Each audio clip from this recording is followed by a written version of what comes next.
నమస్తే welcome to 9+ news. Telangana మహిళా commission chairperson గా గద్వాల్ విజయలక్ష్మి బాధ్యతలు స్వీకరించారు. బుద్ధ భవన్ మహిళా కమిషన్ ఆఫీసులో పూజా కార్యక్రమాలు నిర్వహించారు. అనంతరం వేద పండితుల ఆశీర్వచనాలు అందించారు. ఈ కార్యక్రమంలో మంత్రి Ponnam K Keshavarao, GHMC commissioner RV Karnan, మాజీ మంత్రి గీతారెడ్డి, పలువురు నేతలు ప్రముఖులు పాల్గొన్నారు.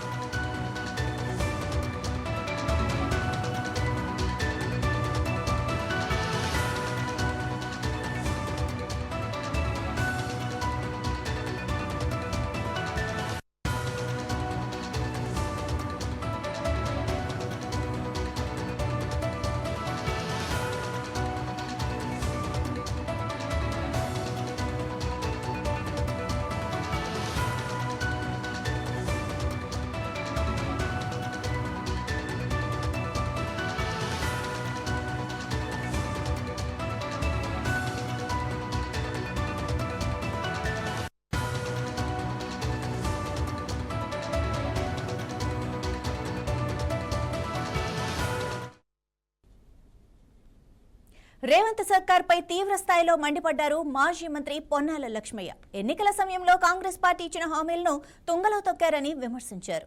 మంత్రులతో సహా రేవంత్ రివ్యూలకు మాత్రమే పరిమితమయ్యారని మండిపడ్డారు.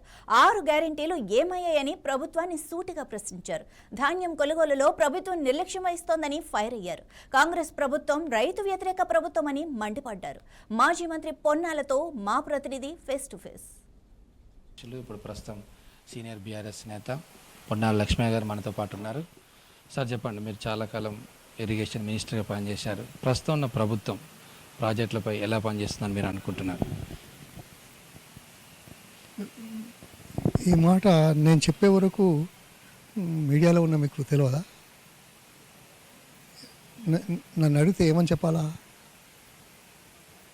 రాజకీయ కోణంలో మాట్లాడితే అందరు రాజకీయాలు మాట్లాడతారు, ఈయన కూడా మాట్లాడారు. కానీ ఎన్నికల ముందు ఏం చెప్పాం, అధికారంలోకి వచ్చి ఎన్ని రోజులు ఏం చేస్తామన్నాం, 2.5 సంవత్సరాలు దాటింది. చెప్పింది చేస్తున్నామా? కొనసాగుతున్న అంటే గతంలో ప్రజల మేలు కోసం ఉద్దేశింపబడిన సంక్షేమ కార్యక్రమాలు కొనసాగుతున్నాయా? కొనసాగించే దాంట్లో పూర్తి స్థాయిలో కొనసాగిస్తున్నారా అనేది ఆలోచించాల్సిన అవసరం. ఈ 2 విశ్లేషణ చేస్తే అది మీకే తెలుస్తుంది. నేను మాట్లాడితే రాజకీయం అవుతుంది, అంతే కదా. అందుకోసం రాజకీయాలు అవసరమే. రాజకీయాలు ప్రభుత్వంలో రావడానికి చేసే ఎత్తుగడల్లో భాగంగా ఉంటాయి. కానీ అధికారంలోకి వచ్చిన తర్వాత చేసే దాని మీద మాట్లాడడానికి బదులు అది తప్పించుకోవడానికి చేసే ఎత్తుగడల్లో భాగంగా రాజకీయాలు నడుస్తున్నాయి, ప్రభుత్వాలు పనిచేస్తున్నాయి అనేది చాలా స్పష్టంగా కనపడుతున్నది. ఇంతకంటే ఈ స్థాయిలో మరో మాట మాట్లాడాలా? ఆలోచించుకోవాల్సిన అవసరం లేదా? ప్రభుత్వ పెద్దలకు అవగాహన పెంచుకోవాల్సిన అవసరం లేదా? చేస్తున్నామా లేదా? సమయాన్ని దాటవేయడానికి చేసే ప్రయత్నం చేస్తూ రకరకాలుగా మాట్లాడుతూ ఉంటే ఆ రకరకాల మాట్లాడిన దాని మీద మళ్ళీ రకరకాల మాట్లాడించడానికి సమయం వృధా చేయడమే తప్ప ప్రజల క్షేమం గురించి, ప్రజల స్థాయి గురించి, ప్రజల అవసరాల గురించి, ప్రాంత అభివృద్ధి గురించి శాశ్వత ప్రాతిపదికన ప్రణాళికలు, పథకాలు కొనసాగింపు జరుగుతున్నాయా లేదా అని విశ్లేషించాల్సిన అవసరం ఉంది. ఇంతకుముందు మీరే అన్నారు కులగరణ ఏదో సుప్రీంకోర్టు ఏదైనా ఏం చెప్తుంది, చట్టం ఏం చెప్తే చెప్తుంది, అంతే కదా. కానీ ఒక పౌరుడిగా నాకు ఈ దేశంలో ఎవరు ఎంతమంది ఉన్నారు, ఏ కేటగిరీ వాళ్ళు ఎంతమంది ఉన్నారు అని తెలుసుకోవాల్సిన అవసరం నాకు లేదా? నా అవసరాన్ని ప్రభుత్వాలు గుర్తిస్తున్నాయా? నా అవసరాన్ని ప్రభుత్వాలు గుర్తించినప్పుడు ప్రజాస్వామ్యానికి విలువ ఏమిటి? అవును, కులగణన చేస్తే తప్పేంటి? సమాజంలో ఉంది కదా, కొత్తగా పెట్టింది కాదు కదా. ఉన్నది కూడా తెలుసుకోవడానికి కూడా ఇదొక పెద్ద ఇదా? అంటే రాజకీయాల కోసం, స్వలాభాల కోసం, మరుగున పెట్టడానికి కోసం, డామినేట్ చేయడం కోసం, అంతా తెలిస్తే ఇది బాగుండదేమో, అందరూ మామ వాటాలు అడుగుతారు అనే భయం మనసులో పెట్టుకొని రాజకీయాల్లో మనలాంటి వాళ్ళం రాలేమో అనే ఉద్దేశంతో పెత్తనాలు సాగిస్తున్న ప్రభుత్వాల పెద్దలు చేసే ఎత్తుగడలు, పెత్తనాలు చేస్తున్న ప్రభుత్వ పెద్దల, రాజకీయాలలో ఉన్న పెద్దల నాటకాలు, ప్రభుత్వమే కాదు రాజకీయాల్లో ఉన్న పెద్దలు. ఇది ముక్కుసూటిగా మాట్లాడకపోతే లాభం లేదు. ఇది తప్పనిసరిగా తీసుకోవాల్సిన అవసరం ఉంది. ఆ, ఇక ఇప్పుడు ఇంకోటి సార్ చాలా కాలం మీరు మంత్రిగా పనిచేశారు, మీకు చాలా అనుభవం ఉంది, ముఖ్యంగా ఇరిగేషన్ మీద, ప్రాణహిత చేవల మీద కావచ్చు. తర్వాత ఈ ప్రస్తుతము ఉన్న ప్రభుత్వానికి లేదా ప్రభుత్వాన్ని లీడ్ చేసే ముఖ్యమంత్రికి అనుభవం లేవి స్పష్టంగా కనబడుతుందా? మీరేమంటారు? అనుభవం ఉన్నదా లేదా మీకు తెలుసుకోవాలి. నేను చెప్తే రాజకీయం అవుతుంది, అవునా కదా? కానీ ఏదో చాలా కాలం పనిచేసిన మంత్రి ఇరిగేషన్ ఒక్కటే దాని మీద మాట్లాడుతున్నాం. ప్రభుత్వాల మీద అవగాహన చేసుకున్న వాళ్ళు ప్రభుత్వాలు ఏం చేసేటి దాని మీద మాట్లాడతారు. ఒక ఇరిగేషనే కాదు, ఏదైనా ఆ అవగాహన కోసం రాజకీయాల్లోకి వచ్చినవని నేను. ప్రజల అవసరాలను ప్రభుత్వాల ద్వారా ముందుకు కదిలించడానికి చేసే ప్రయత్నాలు చేసే రాజకీయ కోణంలో వ్యక్తిగత లాభం కోసం కాకుండా ప్రజల కోసం, ప్రాంతం కోసం చేయడం కోసం రాజకీయాల్లోకి వచ్చిన మనిషి. అందులో భాగంగానే ఇప్పుడు రేవంత్ రెడ్డి క్యాబినెట్ ఎలా ఉంది? నేను అందుకే చెప్తున్నా, నేను అమెరికా దాకా వెళ్ళి నాసాలో పనిచేసి ఇండియాకు రాజకీయాల కోసం వచ్చినా రాలేదే. నాలాంటి వాడికి ఇలా అవకాశం వస్తే ఎలా పెరిగామో అలా పెరగడానికి గ్రామీణ ప్రాంతంలో చదువుకోని వాళ్ళు, ఇది డిప్రైవ్డ్ క్లాసెస్, అన్స్కిల్డ్, అన్ఎడ్యుకేటెడ్, అప్పుడు ఎంప్లాయ్మెంట్ గ్యారంటీ కూడా లేదు, అటువంటి వాళ్లకు ఉద్యోగాలు కల్పించడం కోసం పౌల్ట్రీ కోసం వచ్చిన మనిషినే. రాజకీయాలు కలిపితే ఇది ఇంకా బాగా చేయొచ్చని అలాగే పౌల్ట్రీ డైరీ చేసాం. అలాగే మీరు ఎప్పుడేదో ఇరిగేషన్ గురించి మాట్లాడుతూ ఇరిగేషన్ చేశాం కాబట్టి చెప్పడం కాదు, కానీ ఏమైనా అర్థం ఉందా? ఒకటే మాట, ఇప్పటి వరకు మంత్రులు, ముఖ్యమంత్రి మేము పంటలు బాగా పండిస్తున్నాం, 2.5 సంవత్సరాల్లో పంట పండింది, వడ్లు పండాయి, అది ధాన్యం ఎక్కడ ఉంది, రైతులు ఏమంటున్నారు, అదంతా మనం చూస్తున్నాం, అది వేరే విషయం. కానీ నేను ఒకటే ప్రశ్న, ఈ 2.5 సంవత్సరాలలో మీరు ఏ కార్యక్రమం ప్రారంభిస్తే, ఏ కార్యక్రమానికి ఊతమిస్తే ఈ పంట ఎక్కువ పండిందో చెప్తారా? ఇప్పుడు 3వ తరగతి చదివినా 4వ తరగతి చదువుతాడు, 4వ తరగతి చదువుతున్నప్పుడు నేను అధికారంలో ఉంటే నేనే 4 చదివిస్తున్నా అంటే కరెక్ట్ అయిందా? బీఆర్ఎస్ చేసిన డెవలప్మెంట్ వల్లనే ఈరోజు ధాన్యం ఎక్కువ పండింది అంటారా మీరు, మీ ఉద్దేశం? ఇక ఇక్కడే మీరు మాట్లాడేది, ఇది ప్రక్రియ నిరంతరం కొనసాగుతుంది. కొంత ఎక్కువ చేస్తారు, కొంత తక్కువ చేస్తారు, కొంత ప్రజల్లో చైతన్యం వస్తుంది, వాతావరణ మార్పులు వస్తాయి, తర్వాత ఈ ఇన్ఫ్రాస్ట్రక్చర్ పెరుగుతుంది. పెరిగినప్పుడు ఎట్లా పెరుగుతుంది? అందుకే కేసీఆర్ గారు ముఖ్యమంత్రిగా ఉన్నప్పుడు ఇది చెరువుల పునరుద్ధరణ కానీ, లేకపోతే కరెంటు విషయంలో కానీ, అట్లాగే ఇరిగేషన్ ప్రాజెక్టుల విషయంలో కొనసాగింపు కానీ, ఇరిగేషన్ పెరిగింది. వీటి వల్ల పెరిగింది. నువ్వు ఏం చేస్తే పెరిగింది అని చెప్తున్నావు ఇవాళ. కాకపోతే పోయినసారి ఓ 1000 టన్నులు తక్కువ కావచ్చు, ఈసారి ఇంకో 2000 టన్నులు పెరిగిండొచ్చు. ఈ 2000 టన్నులు పెరగడానికి నువ్వేం చేసినావు? 3వ తరగతి చదువుతాడు, 4వ తరగతి చదువుతాడు, అంతేనా? ఇక ఇది అట్లా. అయితే అట్లాగే ప్రాణహిత చేపల మీద చాలా మాట్లాడుతున్నారు, ఎవరెవరో పోయి చూస్తున్నారు, సమీక్షా సమావేశాలు పెడుతున్నారు, ఏదో మహారాష్ట్ర ముఖ్యమంత్రికి లేఖ రాస్తాను, మాట్లాడతాను, అవసరమైతే కాదు ఎవరు మోడీ గారితో చెప్పిస్తాను. చరిత్ర తెలిసిన వాళ్ళు, వాస్తవాలు తెలుసుకున్న వాళ్ళు, గతంలో ఏం జరిగింది అని తెలుసుకునే జిజ్ఞాస లేదని కాకుండా ఉండి కూడా చెయ్యకుండా మళ్ళీ కొత్తగా ఏదో నాటకం మొదలు పెడితే ఎట్లాగా? 2014 కంటే ముందు మహారాష్ట్రతో మాట్లాడాం. కిరణ్ కుమార్ రెడ్డి ముఖ్యమంత్రిగా ఉన్నప్పుడు ఒక కమిటీ వేశాం, వాళ్ళు ఒప్పుకోలేదు.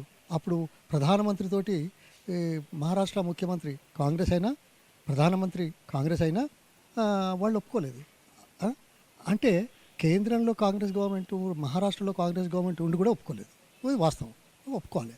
ఎందుకంటే స్థానిక విషయాలు మీద రాజకీయాలు జరుగుతాయి కాబట్టి.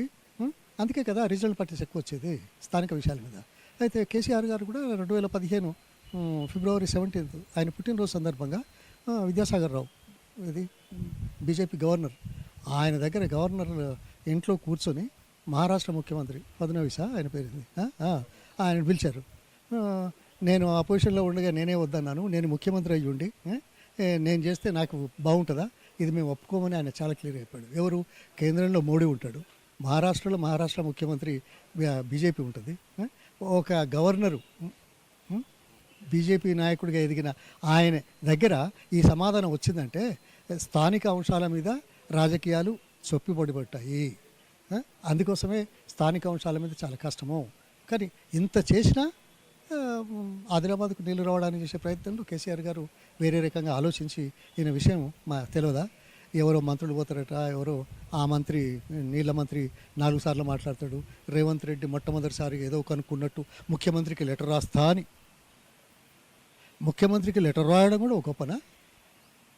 ఈ మాత్రం ఇది గతంలో ఎవరు చేయలేదా? లెటర్ రాస్తేనే గొప్పనా? లెటర్ రాస్తే అవుతుందా? అయ్యేటట్టు చేయడానికి నీ దగ్గర ఉన్న శక్తి సామర్థ్యాలు ఏమిటి? సాంకేతిక విషయాల మీద ఎలా స్పందిస్తావు? అందుకోసం స్థానిక అంశాలు, సాంకేతిక విషయాలు, రాజకీయ కోణం ఉన్న నేపథ్యం లోపల ఈ వివాదాలు ఉంటాయి, తప్పదు. కానీ దాన్ని కూడా పూర్తి చేసుకునే అవకాశాన్ని తీసుకోవాల్సిన అవసరాన్ని మనం తీసుకోవాలా? ఏదో వీళ్ళు చేయలేదు మేము చేస్తాము అని చెప్పుకున్నంత మాత్రం అవుతుందా? 10 ఏళ్ళు పాలన గాలి కొదిలేశారు, ఇప్పుడు మేము దాన్ని సెట్ చేస్తున్నామని కాంగ్రెస్ ప్రభుత్వం అంటుంది. అయ్యో, మళ్ళీ మీరు మొదటికే వచ్చారు. నేను మొదలు ఏమన్నా?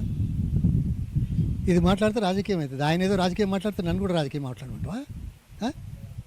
కాదు ఎవరేమో ఈ 2.5 ఏళ్ళ ప్రభుత్వం ఎలా అల్లే నేను అందుకే అన్నాను కదా, ఎలక్షన్లో ఏం చెప్పాము, ఎలక్షన్ తర్వాత చెప్పింది ఏమైనా చేస్తున్నామా? గతంలో కొనసాగుతున్న సంక్షేమ అభివృద్ధి కార్యక్రమాలు కొనసాగుతున్నాయా, కొనసాగితే ఏ స్థాయిలో కొనసాగుతున్నాయా అనేది సమీక్షించుకునే పరిస్థితి మీకు కూడా లేకపోతే మేము జనాలకేం చెప్పాలి? ధన్యవాదాలు సార్. ఒక్క నిమిషం. రేవంత్ అంటున్నాడు మాది పాలన బాగుంది కాబట్టి 2034 వరకు నేనే సీఎం అంటున్నాడు. దీన్ని పరోక్షంగా బీఆర్ఎస్కు ఒక సవాల్ విసినట్టే కదా. అంటే 10 ఏళ్ళ తర్వాత రాడా? ఎందుకు రాడట? అడిగి ఆయన అడిగిరా, నేను చెప్తా. ఎవరైనా నేనే ఉండాలనుకుంటారు. కాంగ్రెస్లో సాధ్యం కాదు. సాధ్యం అవునా కాదా అనేది కాదు. మొదలు 10 ఏళ్ళ తర్వాత ఎందుకు రాడు అడుగు. ఇప్పుడు చాలా చేస్తున్నాడు కదా, 10 ఏళ్ళ దాకా బాగా చేస్తాడు కదా. ఢిల్లీ పోతాడేమో. అరే ఆగవయ్యా, నువ్వు ఆయన అడుగుమంటే నువ్వు అడగకుండా మళ్ళీ నీ ముచ్చట చెప్తున్నావు. 10 ఏళ్ళ తర్వాత కాంగ్రెస్ గవర్నమెంట్ ఉండదని చెప్పినట్టే కదా. అదే ఎందుకు రాదో అడుగు, దానికి సమాధానం వస్తుంది. రైట్. ఇది మొత్తం మీద కాంగ్రెస్ ప్రభుత్వం అవగాహన లేమితో కేవలం రివ్యూలకే పరిమితమైంది ఈ ప్రభుత్వం అని పొన్నాల లక్ష్మయ్య ఆరోపిస్తున్నారు. కెమెరామెన్ సూర్యతో రాజ్ కుమార్, 9+ న్యూస్, హైదరాబాద్. తెలంగాణలో ఎండలు మండిపోతున్నాయి. రికార్డు స్థాయిలో ఉష్ణోగ్రతలు నమోదవుతున్నాయి. ఉత్తర తెలంగాణలోని వరంగల్లో ఎండల తీవ్రతపై మా ప్రతినిధి వివరాలు అందిస్తారు. రూపంతో తెలంగాణ రాష్ట్ర వ్యాప్తం మొత్తం బగుబగా మండిపోతుంది. ఎక్కడ చూసినా కూడా నిప్పుల పొలిమిలాగా ఏర్పడుతుంది. గత కొద్ది రోజులను చూస్తే 41-42 డిగ్రీలు ఉన్న ఎండ ఉష్ణోగ్రతలు ఇప్పుడు ప్రస్తుతాన్ని చూస్తే ఈ రోజు 44 నుంచి 45 డిగ్రీలు వరంగల్ నగరంలో ఏర్పడుతుంది. ఇదే కాకుండా చూస్తే మొత్తం తెలంగాణ రాష్ట్ర వ్యాప్తంగా కూడా ఎండ ఉక్కిరి బిక్కిరి చేస్తుందని చెప్పేసి ఉష్ణోగ్రతలు చెప్తున్నాయి. నేడు ఖమ్మం, వరంగల్, నల్గొండ జిల్లాలకు రెడ్ అలర్ట్ ప్రకటించడమే కాకుండా వేడిగాలు తీవ్రమైన మరింత పెరిగే అవకాశం ఉందని చెప్పడం జరుగుతుంది. తెలంగాణ రాష్ట్రానికి సంబంధించిన వాతావరణ శాఖ చెప్తుంది. మొత్తం 19 జిల్లాలోని 46 డిగ్రీలకు పైగా ఉష్ణోగ్రత నమోదవుతుందని చెప్తున్నారు. అదే కాకుండా అత్యధికంగా నిర్మల్ జిల్లాలోని 46.5 డిగ్రీల ఉష్ణోగ్రత నమోదైందని చెప్తున్నారు. ఇదే కాకుండా చూస్తే మొత్తం మీద వడదెబ్బతో పాటు ఒకటే రోజు నిన్న ఒక్కరోజు మొత్తంలో 11 మంది కూడా మృతి చెందడం జరిగింది. అదే కాకుండా చూస్తే మొత్తం ఈ యొక్క గోరిగల్లు నగరమే కాకుండా వరంగల్ తెలంగాణ రాష్ట్ర వ్యాప్తంగా చూసినా కూడా ఎక్కడ కూడా ఉష్ణోగ్రతలు ఎక్కువ శాతం నమోదవడంతో పాటు ప్రజలు చాలా వరకు ఇబ్బందులు ఎదుర్కొనడం జరుగుతుంది. దీనిపైన డాక్టర్లు కూడా సరైన సూచనలు ఇస్తూ ఇటు వైద్య ఆరోగ్య శాఖకు సంబంధించిన అధికారులు కూడా మొత్తం ప్రజలు నిర్లక్ష్యంగా ఉండకుండా వారు ఉదయం 11 గంటల లోపు ఏదైనా పనున్నా కూడా చూసుకొని ఇంటికి రావాలి, మళ్ళీ సాయంత్రం 5 తర్వాత బయటికి వెళ్ళాలని చెప్పేసి ఇటు వైద్య ఆరోగ్య శాఖ కేంద్రాలు కూడా చెప్పడం జరుగుతుంది. అదే కాకుండా చూస్తే మొత్తం ఈ యొక్క తెలంగాణ రాష్ట్ర వ్యాప్తంగా ఇదే మొత్తానికైతే ఈ గోల్డ్ మైనింగ్ ఉన్న ఏరియా ప్రాంతంలో చూస్తే ఇటు భూపాలపల్లి కానీ, రామగుండం, కొత్తగూడెం, బొగ్గుట్ట, ఇంద్రాంత, మందమర్రి, ఈ మంచిర్యాల తదితర ప్రాంతాల్లో కూడా ఉష్ణోగ్రత వేడి తీవ్రం బాగా ఉండడంతో పాటు ప్రజలు ఇబ్బందులు ఎదుర్కొంటున్నారని చెప్తున్నారు. దీనికి సరైన సూచనలు తీసుకోవాలని చెప్తున్నారు. ఎవరైనా కూడా డిహైడ్రేషన్ అయినా కొద్దిగా కూడా ఇమ్మీడియట్లీ ఎక్కువ శాతం వాళ్ళు ఆరోగ్యం కాపాడుకోవాలని చెప్పేసి అధికారులు కూడా తెలియజేయడం జరుగుతుంది. ఎందుకంటే ఎండలలో కూడా ఎక్కువ శాతం తిరగకుండా ఉండాలని చెప్పేసి ఇటు ప్రజలను కూడా ప్రభుత్వం కూడా కోరుతున్నారు. ఎందుకంటే రాష్ట్ర ముఖ్యమంత్రి కూడా ఈ యొక్క ఎండ తీవ్రత పైన కూడా అధికారులకు కూడా నిన్న దిశానిర్దేశం కూడా చేయడం జరిగింది. ఇదే కాకుండా చూస్తే బయటికి వెళ్ళేవారు కూడా ప్రతి ఒక్కరు మనం చూడొచ్చు క్యాప్స్ కానీ లేకపోతే స్కర్ట్లు కానీ ఇవి ధరిస్తున్నారు. మొత్తం శీతల పానీయాలు కూడా ఎక్కువ శాతం తీసుకోవాలని చెప్తున్నారు. మొత్తం ఈ రోజు కూడా చూస్తే ఇప్పుడు ప్రజెంట్ మనకు వరంగల్ నగరంలో చూస్తే ఇప్పుడు 44.5 ఎండ కూడా ఉంది. మరికాసేపట్లో కూడా 45 డిగ్రీలు దాటే అవకాశం కూడా ఉందని చెప్పేసి వాతావరణ శాఖ హెచ్చరికలు కూడా జారీ చేయడం జరిగింది. ఇప్పుడు చూస్తే ఈ రోడ్డు ఖమ్మం రోడ్డు నిరంతరం ఎప్పుడు చూసినా కూడా ఫుల్ బిజీగా ఉండే రోడ్డు. కానీ ఇప్పుడు ప్రజలు అల్పదర్ప ఎవరన్నా పనులకు ఉండే వారు వెళ్ళి వారి ఆఫీస్ నుంచి వెళ్ళి ఇంటికి వెళ్ళేవారు తప్ప తప్ప వేరే వాళ్ళు ఎవరు కూడా అవపడట్లేదు. ఇకనైనా కూడా అన్ని జాగ్రత్తలు తీసుకొని జాగ్రత్తగా ఉండాలని చెప్పేసి వాతావరణ శాఖ హెచ్చరికలు జారీ. తెలుగు రాష్ట్రాల్లో భానుడి భగభగలతో ప్రజలు అల్లడిపోతున్నారు. ఏపీలో రికార్డు స్థాయిలో టెంపరేచర్స్ నమోదవుతున్నాయిగా తిరుపతిలో భక్తుల రద్దీ ఒకవైపు, మరోవైపు ఎండల పరిస్థితి కూడా దారుణంగా ఉంది. ఎండల పరిస్థితిపై తిరుపతిలో మా ప్రతినిధి వివరాలు అందిస్తారు. భానుడి ప్రతాపం తీవ్ర స్థాయిలో చేరింది. దాదాపు 45 డిగ్రీల సెంటీగ్రేడ్కు పైగా ఉష్ణోగ్రతలు నమోదవుతున్నాయి. ఇక ఆధ్యాత్మిక నగరం తిరుపతిలో కూడా ఎండలు మండుతున్నాయి. ప్రస్తుతం నేను తిరుపతి నగరంలోని తుడా సర్కిల్ ఆవరణలో ఉన్నాను. ఎక్కువ జన సమూహం ఉండే, ఎక్కువగా జనం తిరుగాడే ప్రాంతమైన ఈ ప్రాంతంలో మిట్ట మధ్యాహ్నం పూట మనం చూస్తే కొంచెం బోసిపోయిన పరిస్థితి అయితే కనిపిస్తోంది. ఎండలకు భయపడి జనాలు బయటికి రావాలంటేనే ఇబ్బంది పడుతున్న పరిస్థితి అయితే ఉందని చెప్పచ్చు. దాదాపు తిరుపతిలో 46 డిగ్రీల సెంటీగ్రేడ్ ఉష్ణోగ్రతలు నమోదవుతున్నాయి. ఇక కార్తె నెల కూడా వస్తున్న నేపథ్యంలో మరింతగా ఎండ తీవ్రత పెరిగే అవకాశం ఉన్నట్టుగా కూడా వాతావరణ నిపుణులు అయితే అంచనా వేస్తున్నారు.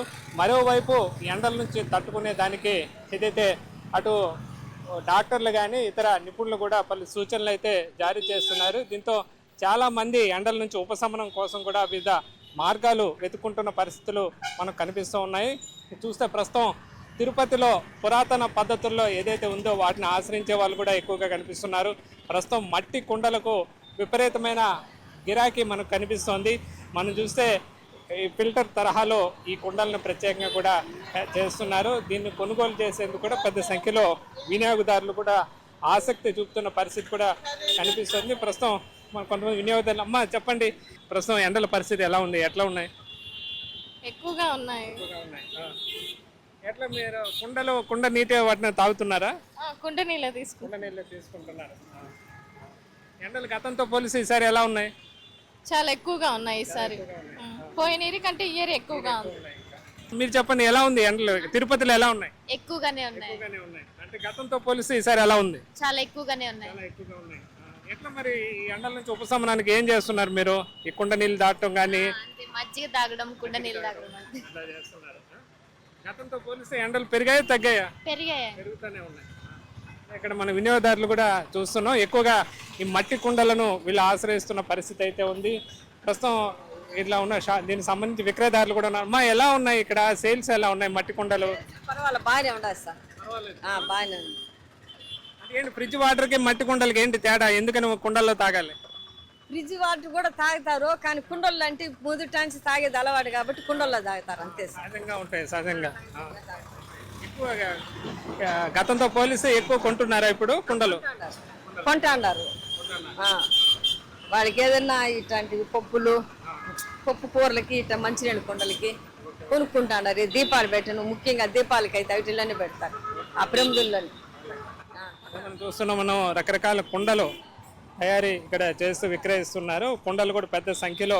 ఇప్పుడు ఫ్రిడ్జ్ వాటర్ కొన్ని ఆరోగ్య ఏదైతే ఇబ్బందులు ఉన్న వాళ్ళు ఫ్రిడ్జ్ వాటర్ తాగడానికి ఇబ్బంది పడతారో అలాంటి వాళ్ళు ఈ పురాతన సాంప్రదాయ కుండల వైపు మొగ్గు చూపుతున్నారు. సహజ సిద్ధంగా ఈ నీటిని చల్లగా ఉంచడం వీటి ప్రత్యేకతగా చెప్పుకోవచ్చు.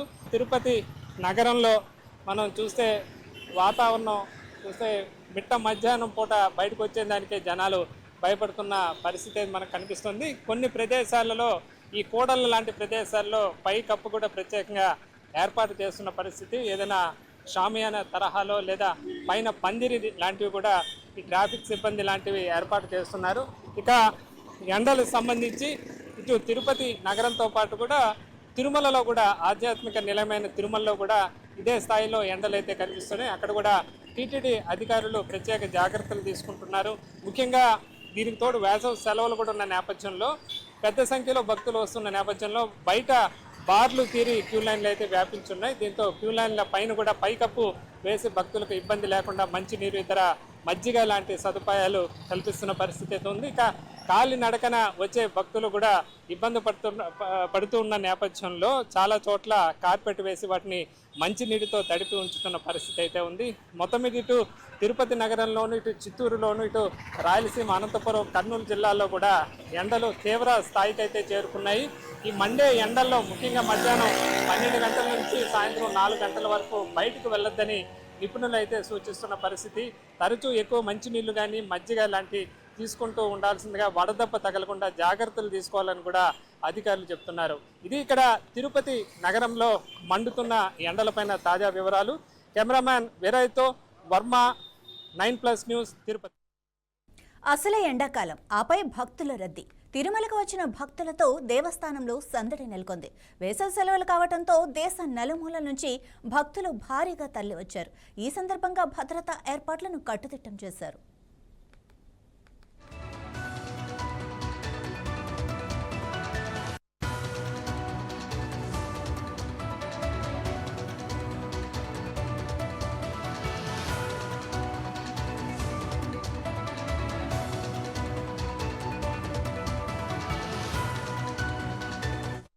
ఇన్ఛార్జీలను ప్రకటించింది. ఆ ఇన్ఛార్జీలకు ఐటీ నిపుణులతో కలిపి తెలంగాణ భవన్లో డిజిటల్ శిక్షణ నిర్వహించారు. నియోజకవర్గానికి 2 చొప్పున శిక్షణ కార్యక్రమంలో పాల్గొంటారు. ఇక ఈ ప్రక్రియలో రాష్ట్ర కమిటీ నుంచి నియమించబడిన ప్రధాన కార్యదర్శులు కూడా పాల్గొన్నారు.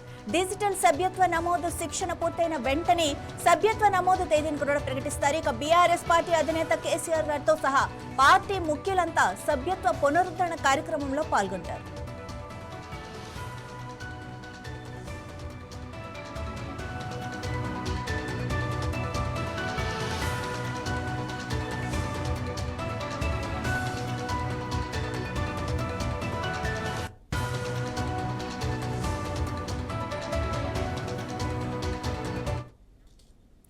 బీఆర్ఎస్ పార్టీ నియోజకవర్గాల ఇన్ఛార్జీలను ప్రకటించింది. ఆ ఇన్ఛార్జీలకు ఐటీ నిపుణులతో కలిపి తెలంగాణ భవన్లో డిజిటల్ శిక్షణ కూడా నిర్వహించారు. నియోజకవర్గానికి 2 చొప్పున శిక్షణ కార్యక్రమంలో పాల్గొంటారు. ఈ ప్రక్రియలో రాష్ట్ర కమిటీ నుంచి నియమించబడిన ప్రధాన కార్యదర్శులు కూడా పాల్గొన్నారు. డిజిటల్ సభ్యత్వ నమోదు శిక్షణ పూర్తయిన వెంటనే సభ్యత్వ నమోదు తేదీని కూడా ప్రకటిస్తారు. ఇక బీఆర్ఎస్ పార్టీ అధినేత కేసీఆర్ సహా పార్టీ ముఖ్యులంతా ఈ సభ్యత్వ పునరుద్ధరణ కార్యక్రమంలో అయితే పాల్గొంటారు. దీనిపైన మరింత సమాచారాన్ని మా ఎగ్జిక్యూటివ్ ఎడిటర్ శ్రీనివాస్ అందిస్తారు. శ్రీనివాస్, ఇన్ఛార్జీలను ఎంతమందిని ప్రకటించారు? ఇక వాళ్ళ పనులేంటి? బీఆర్ఎస్ పార్టీ అధినేత మాజీ ముఖ్యమంత్రి కె చంద్రశేఖరరావు రాష్ట్రంలో ఉన్న 119 అసెంబ్లీ నియోజకవర్గాలకు ఇన్ఛార్జీలను ప్రకటించారు.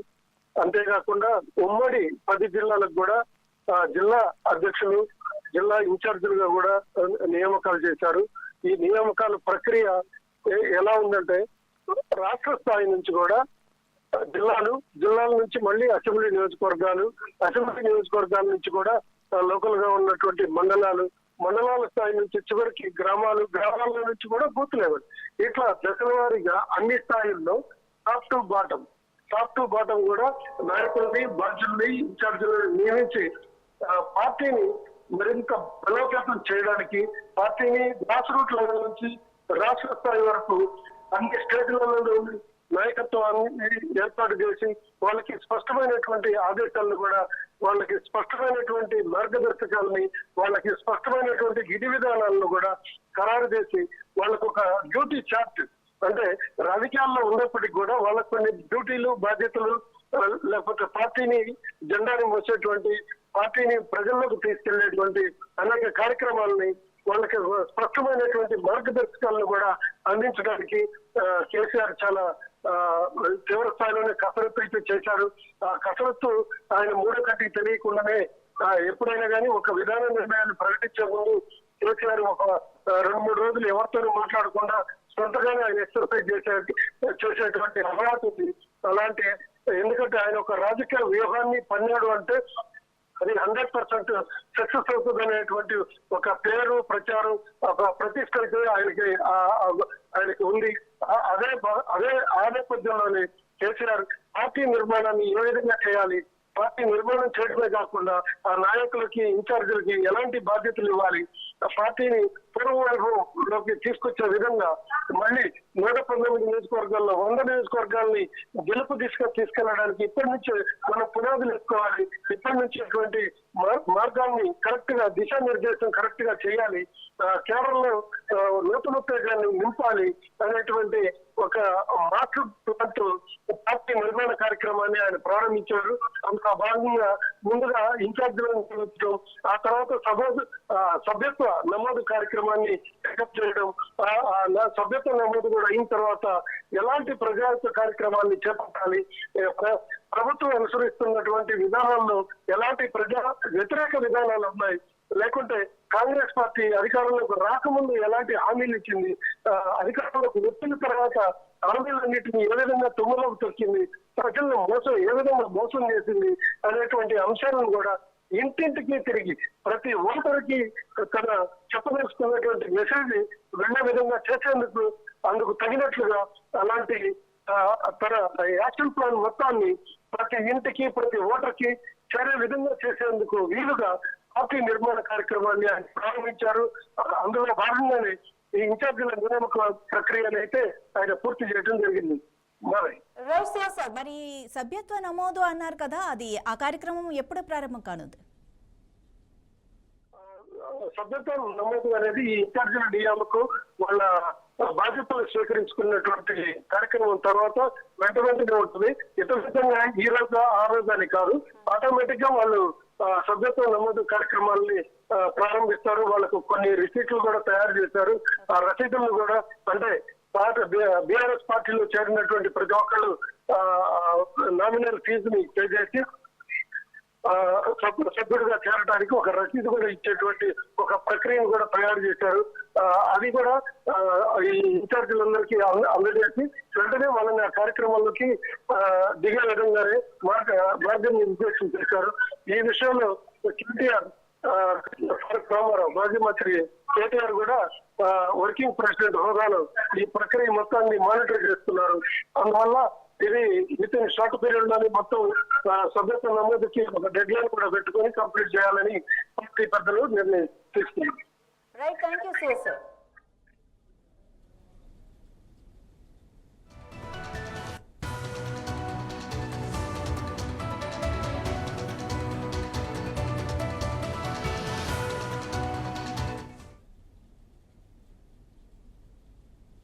ఆర్ఎస్ ప్రవీణ్ సంచలన వ్యాఖ్యలు చేశారు. బండి భగీరథ కేసులో దర్యాప్తు వేగవంతం చేయాలని, ప్రత్యేక సిట్ ఏర్పాటు చేయాలని డిమాండ్ చేశారు. భగీరథ కేసులో కాంగ్రెస్ ఎంపీలు, బీజేపీ నేతలు మద్దతిచ్చే విధంగా మాట్లాడుతున్నారని మండిపడ్డారు. మొట్టమొదటి అబద్ధం, మీరు నాకాబందీ చేయలేదు. నాకాబందీ చేస్తే ఈయన చుట్టూ ఉండాల్సింది పోలీసులు. బండి సాయి భగీరథ్ పక్కన ఇద్దరు ఎవరున్నారు? లాయర్లు ఉన్నారు, బీజేపీ లాయర్లు ఉన్నారు. మరి మీ పోలీసులు ఎక్కడున్నారు? ఆయన మాస్క్ పెట్టుకొని కనిపిస్తున్నాడు. మీరు నాకాబందీ చేసినామంటున్నారు. ఒకవైపు ఏమో కేంద్ర హోంశాఖ సహాయ మంత్రి ఆయన ట్వీట్ల మీద ట్వీట్లు చేస్తున్నాడు. నేను నా కొడుకును నేనే అప్పగించిన పోలీసులకు అని చెప్తున్నారు. మీరేమో నాకాబందీ అంటున్నారు. ఎవరి చెవుల పూలు పెడుతున్నారు రేవంత్ రెడ్డి గారు? మీరు మళ్ళా నన్ను, కేటీఆర్ గారిని, మిగతా నాయకులను ఇష్టం వచ్చినట్టు మాట్లాడుతూ ఉన్నారు. కేటీఆర్ గారికి బండి సంజయ్కి ఏదైనా పంచాయతీ ఉంటే వాళ్ళు తేల్చుకోవాలి, కానీ ఇక్కడ అనవసరంగా ఈ మైనర్ బాలిక విషయంలో రాజకీయాలు ఎందుకు అంటారు. ఇక ప్రవీణ్ కుమార్కు ఆయన ఉద్యోగం పైన తహసీల్దార్ అంటున్నారు. నా ఉద్యోగం పోలేదు రేవంత్ రెడ్డి గారు, నేనే ఉద్యోగం వదులుకున్నా మీలాంటి వాళ్ళ భర్తం పట్టనికే. ప్రజాక్షేత్రంలోకి వచ్చింది మీరు చేస్తున్న దుర్మార్గాలు, మీరు ప్రజల పట్ల వ్యవహరిస్తున్న తీరు, ప్రజల మీద చేస్తున్న అన్ని దౌర్జన్యాలు, ప్రజలకు చేస్తున్న అన్యాయం, మహిళలు, మైనర్ బాలికలతో సహా ఇలాంటి వాళ్ళను మీ నుండి రక్షించనికే ఇవాళ మళ్ళీ మేము పోలీసు అవతారం ఎత్తాల్సిన పరిస్థితి వచ్చింది. లేకపోతే రిటైర్ అయిన తర్వాత ఎవరు కూడా మళ్ళీ పోలీసు ఉద్యోగం జోలికి పోవాలని అనుకోరు రేవంత్ రెడ్డి గారు. ప్రశాంతంగా బతకాలనుకుంటారు. అయిపోయింది ఓ 25 సంవత్సరాలు చేసిన విధాలనుకుంటారు. మీరు మళ్ళీ అదే మాట అంటారు. ఆయన మళ్ళీ ఇన్వెస్టిగేషన్ చేయాలని చూస్తున్నాడు. నేను ఇన్వెస్టిగేషన్ చేయాలని నేను ఎప్పుడు అనుకోలేదు, కానీ మీరు ఇన్వెస్టిగేషన్ చేయనందువల్లనే, మీరు ప్రజలకు న్యాయం చేయకపోవడం వల్లనే, మీరు హోంమంత్రిగా ఉండి పోలీస్ స్టేషన్కి వచ్చిన మైనర్ బాలికలు వాళ్ళ తల్లిదండ్రులకు మీరు న్యాయం చేయలేకపోవడం వల్లనే ఈరోజు మేము ప్రజల తరపున మళ్ళొకసారి పోలీసులకు వాళ్ళ బాధ్యత గుర్తు చేసే పని మాత్రమే చేస్తున్నాం. అంతే తప్ప మీలాగా అబద్ధాలు చెప్పే పని మేము చేయము. ఇక రెండవది, రేవంత్ రెడ్డి గారు ఇంకో మాట అన్నారు. అప్పా జంక్షన్లో నాకాబందీ అన్నారు. మరి నాకాబందీ అంటే నాకాబందీ బందోబస్తు స్కీమ్ ప్రజల ముందర పెట్టు కదా, సెటిలైట్ ఇమేజ్లు పెట్టు. మరి ఎన్ని రోజులు నాకాబందీ చేసినారు? మీరు ఎన్ని రోజులు నాకాబందీ చేసినారు? నేను కూడా అదే ప్రాంతంలో నివసిస్తా. మరి నాకు ఎప్పుడు కూడా నేను నార్సింగి పోలీస్ స్టేషన్ పరిధిలోనే నివసిస్తా. నాకైతే ఒక్కరోజు కూడా నాకాబందీ కనిపించలేదు. మరి 16వ తారీఖు నాడు సాయంత్రం మాత్రం మీకు నాకాబందీ చేసే పరిస్థితి వచ్చింది. మరి బండి భగీరథ్ వచ్చి డైరెక్ట్ మీ వలలోనే పడిపోయాడు. మళ్ళీ పూలు పెడుతున్నారు మీరు తెలంగాణ ప్రజల చెవులలో. ఇక మూడవది, మీరు బాధితురాలి పేరు బయట పెట్టింది బీఆర్ఎస్ పార్టీ వాళ్ళే అంటున్నారు. ఇంతకన్నా ఘోరమైన నీచమైన అబద్ధం ఇంకోటి ఉండదు రేవంత్ రెడ్డి గారు. మీరు ముఖ్యమంత్రి హోదాలో ఉండి ఆ విధంగా మాట్లాడుతున్నారంటే ఇక మీ వ్యక్తిత్వం ఏందో మీరే పరీక్షించుకోండి. ఇగో ఇది అబద్ధం. ఇవి ఇప్పటివరకున్న అప్డేట్స్. మరిన్ని అప్డేట్స్ కోసం చూస్తూనే ఉండండి 9+ న్యూస్.